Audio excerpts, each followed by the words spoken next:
कुछ बातें तो आपने कह दी है पहले ही कि हम चर्चा इसलिए कर रहे हैं क्योंकि बंगाल का इलेक्शंस बिल्कुल सामने है और हम कुछ बंगाल को लेने के लिए कुछ पोलराइज्ड डिबेट करना चाह रहे हैं, तो उसमें ये बड़ा एक निकल करके आया है कि इससे पोलराइजेशन ठीक ठाक हो जाएगा। लेकिन मैं ये कहना चाहता हूं, मुझे लगता है कि सुप्रिया जी ने सारा फैक्ट्स रख दिया है हम लोगों के सामने और काफी मतलब बिल्कुल सही फैक्ट्स रखा है। पर कुछ बातें मैं कहना चाहता हूं कि देखिए, ये सवाल उठा है, पेट्रियोटिज्म की सवाल उठा है। तो पेट्रियोटिज्म जो है, देश से हमारा लगाव का जो तरीका है वो कई प्रकार के हो सकते हैं। हम अलग अलग तरीके से हम अपने देश को प्यार कर सकते हैं।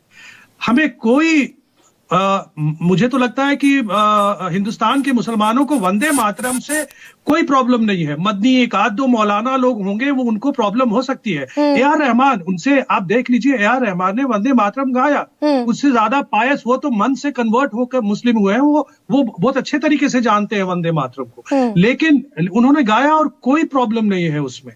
सवाल ये है, सवाल बार बार ये उठता है, मुसलमानों के लिए भी ये सवाल उठता है कि एक जो मॉडर्न लिबरल डेमोक्रेटिक स्टेट है, आप देख लीजिए वर्ल्ड में कौन सा ऐसा मॉडर्न लिबरल डेमोक्रेटिक स्टेट है जिसके पूरे चित्र पे राष्ट्र के नाम पे एक गॉडेस की तस्वीर है शेर के साथ। आप बता दीजिए कोई भी मॉडर्न डेमोक्रेटिक लिबरल सोसाइटी और स्टेट जो है, राष्ट्र जिसको आप कहते हैं, क्या जीसस की कहीं फोटो आपने देखा है किसी स्टेट के पूरे कवर करते हुए? कहीं देखा है? अच्छा, वही नहीं है। हमें तो कई बार, मैं पॉलिटिकल साइंस पढ़ाता हूं, मैं कई बार ये भी बात कहता हूं कि देखिए, राष्ट्र की समझ आप अगर ये है कि सिर्फ एक ही कम्युनिटी की वो राष्ट्र है, तो शायद इसकी परिकल्पना कॉन्स्टिट्यूएंट असेंबली में नहीं की गई। सर, आप कह रहे हैं किसी हिंदू को इतराज नहीं है। एक छोटा सा सवाल सर मैं पूछना चाहती हूँ भाई, आप कह रहे हैं किसी मुस्लिम को इतराज नहीं है। ए.आर. रहमान का एग्जाम्पल आपने कोट किया, बावजूद इसके 37 में जब CWC की, कांग्रेस वर्किंग कमेटी की बैठक हो रही थी, तब नेहरू की ये चिंता तो थी ना कि भाई अगर हम वो वाले स्टेंजास जिसमें माँ दुर्गा की स्तुति है वो भी अगर इंक्लूड कर लेंगे तो ये धर्मनिरपेक्षता वाले राष्ट्र के लिए ठीक नहीं है, दिक्कत हो सकती है। मैं तो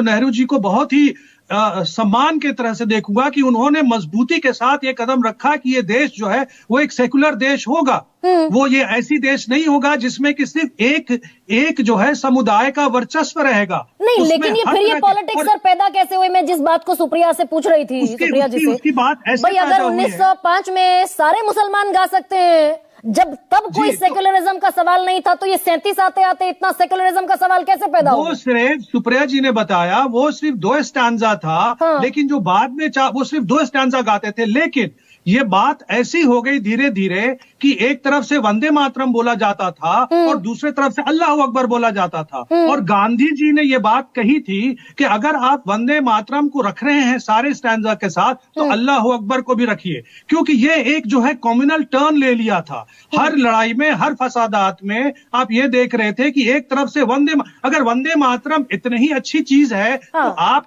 कम्युनल राइट्स में वंदे मातरम को क्यों नारे लगा रहे थे? ये तो आजादी का नारा था।